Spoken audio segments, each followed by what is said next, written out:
there's a romantic situation that you have been involved in that has ran its course. I feel like, okay, give it time. And you're like, I think at one point you had decided that you were going to give it time and that you were going to wait and that you were going to be patient. And I feel strongly that patience that you once had has ran its time out. The song that I'm listening to, right, is Mrs. Officer. So whether you're a male or a female, right, this message can resonate with you. But you've lost your patience. And I feel like the person on the opposite end of this boundary or this bar or this barrier that you have set feels like you run a tight ship. And I have to say, I am so proud of you. I have to say that this is something that is worth celebrating, because it really does speak to the fact that you have grown. And people may look at you and say, oh my gosh, that person, they have changed. And it's like, yeah, yep, I have. And it's not about treating anybody any differently, or treating anybody different, but it speaks more so to the level of control and respect that you have for yourself when you're dealing with romantic situations or partners, because you do want to be respected and you should be treated with kindness and fairness. And you're just being more practical. The new moon in Taurus and Taurus season really, to me, speaks to boundaries, right?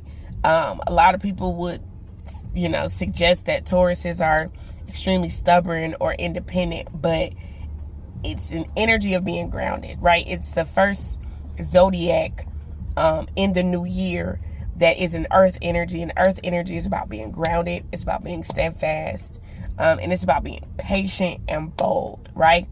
But it's like, okay,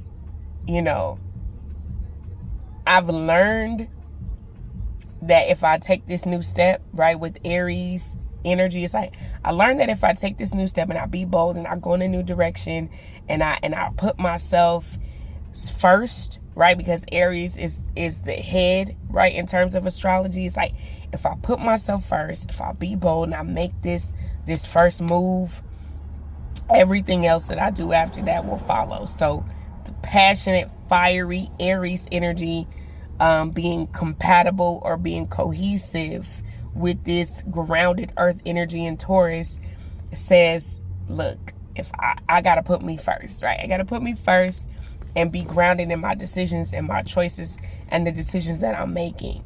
And I'm getting like, oh, what a time it is, right? Watch how this unfolds and manifests for you. Be bold. Continue to be bold in the choices and the decisions that you're making, and watch how things unfold. As we move into Gemini season, be open and flexible to communicating your desires and your wants. And don't be afraid to dream bigger, right? And to figure out what works for you and what doesn't. As we move closer into Gemini season, we get closer to Gemini season toward the end of the month, and at the beginning of the summer, you're going to see how flexibility and communicating your wants and desires and dreaming about these things, and then, putting them into place and not just imagining it, but actually implementing